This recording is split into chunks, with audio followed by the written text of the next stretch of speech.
Bom dia, pessoal.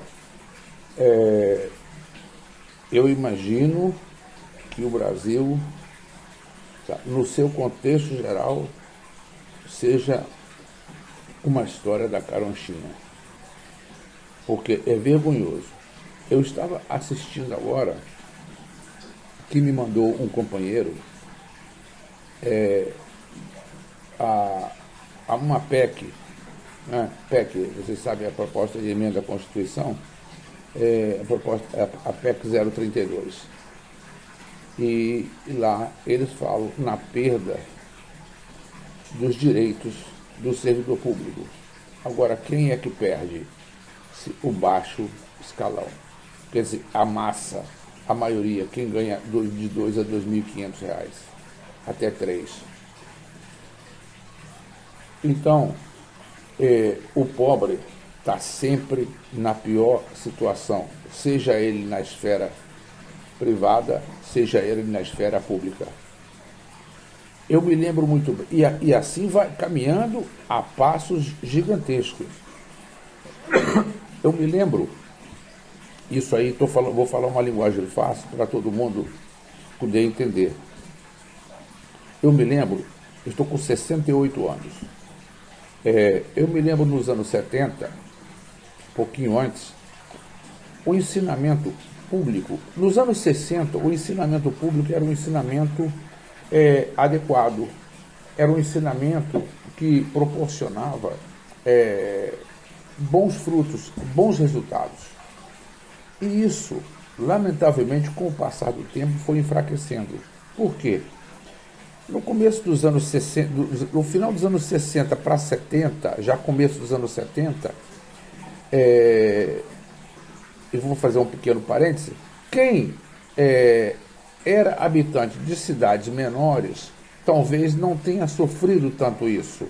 Agora, quem morava em capitais, principalmente nas capitais do Sudeste, ele sofreu isso, um impacto violento, porque o governo começou a dizer que os nossos rapazes, as nossas moças deveriam se profissionalizar. E com isso foi tirando do currículo escolar matérias, né, disciplinas como, por exemplo, biologia, química, física. Então, se você já retira uma biologia, né, e uma química do currículo, esse jovem jamais vai ter condição de enfrentar uma faculdade de medicina, de odontologia, bem da área médica de biologia e da área médica em geral. Se já você tira a física, muita coisa, e você já, um engenheiro, por exemplo, naval, um engenheiro físico, um engenheiro químico, e isso aí são de matérias, faculdades que o pobretão jamais irá poder, iria na época, né, desculpa a consideração verbal, iria na época poder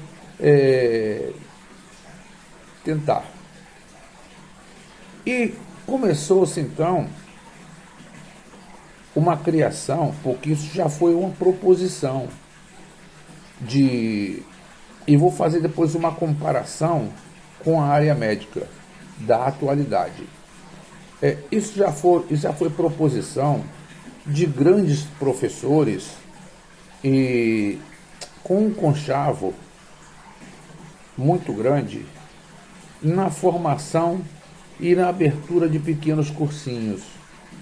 Até então, nos anos 60, não se falava em cursinho.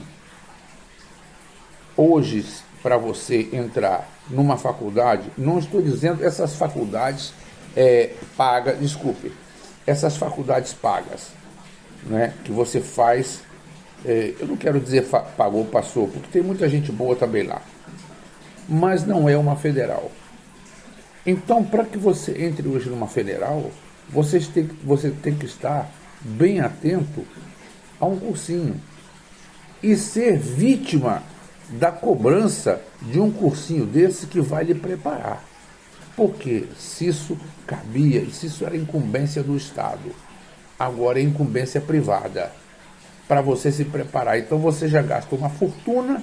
Se você quer ser um médico, um engenheiro, um dentista, então você já gasta uma fortuna, sem saber se existirá retorno, porque a maioria desses médicos que se formam, eles vão ser, não menosprezando o médico de INSS, um médico que não passará daquilo, não estou menosprezando, e nem um engenheirinho de porta de estaleiro, ou de uma fabricante de automóvel, um engenheiro mecânico.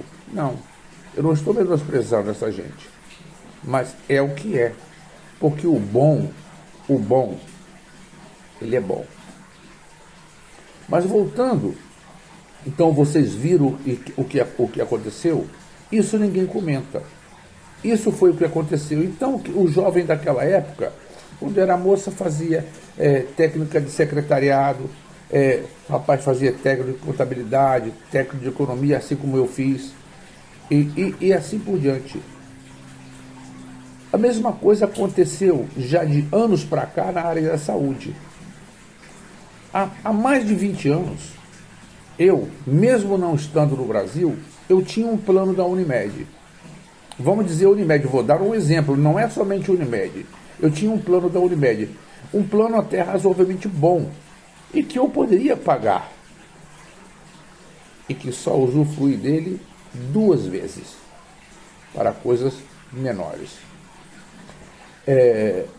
Hoje em dia, nos dias atuais, para você ter um plano da Unimed, estou dando o exemplo Unimed, ou qualquer outro, um cidadão da minha idade, você tem que desembolsar pelo menos, no mínimo, R$ 1.000 por mês. E o assalariado, que ganha só aquele salário mínimo, o que vai poder fazer? Ele já está aposentado, ganha um salário mínimo, ou quando muito 1,5. Ele vai ver a míngua. Agora, por que os planos chegam a essa exorbitância? Porque a canalhada não vem só de cima. A canalhada vem de quem está no meio. Porque aquele médico que se forma numa faculdade particular, 5 anos ali pagando, o retorno dele vai ser muito, muito prolongado para começar a ter um retorno. E mesmo sabe-se lá Deus se vai ter esse retorno esperado. Então o retorno tem que chegar de qualquer forma, como dê lugar. Então você compara planos do passado e planos da atualidade. Por que você paga essa exorbitância? Porque hoje em dia, uma grande quantidade, não são poucos, olha que eu estou bastante bem informado, não são poucos. Você vai ao plano e um problema qualquer que você tenha, que talvez possa ser tratado, até por um pequeno medicamento,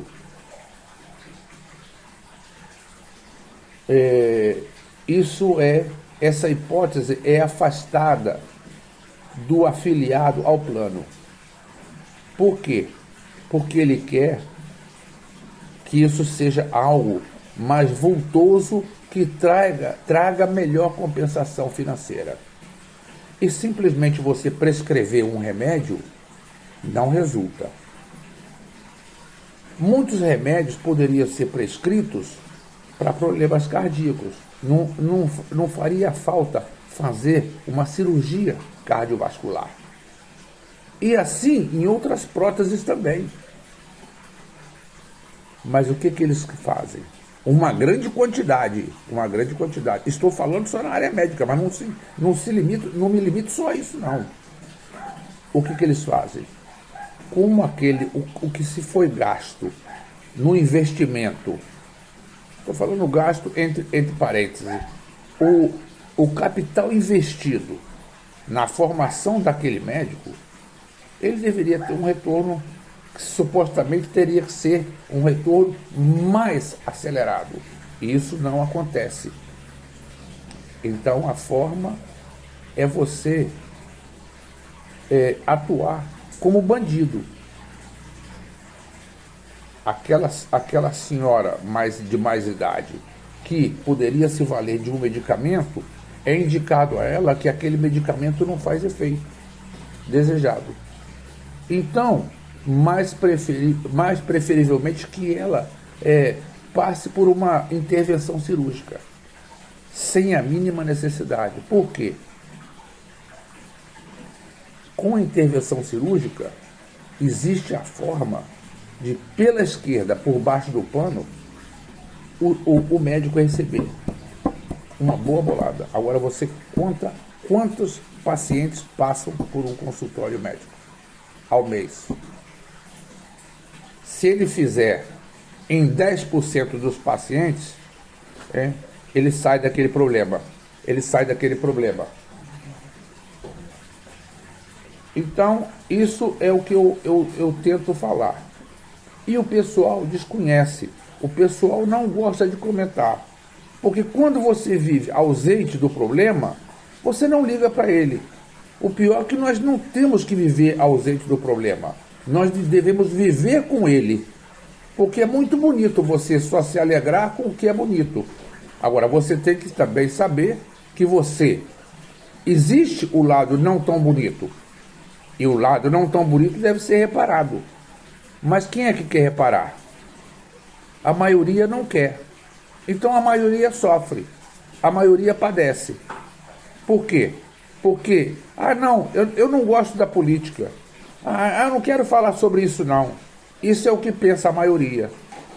E nós chegamos a um ponto tal, que quem tiver curiosidade, ou um pouquinho mais de conhecimento, se atente, pesquise o que é a PEC 032, colocada no plenário para votação pela área econômica do governo do Mandrião, do bandido Bolsonaro. Então eu dei um apanhado fácil ao que veio acontecendo de anos para cá. Isso só para falar de pequenas coisas que surtem um efeito altamente negativo a muitos grupos, a maior parte da população.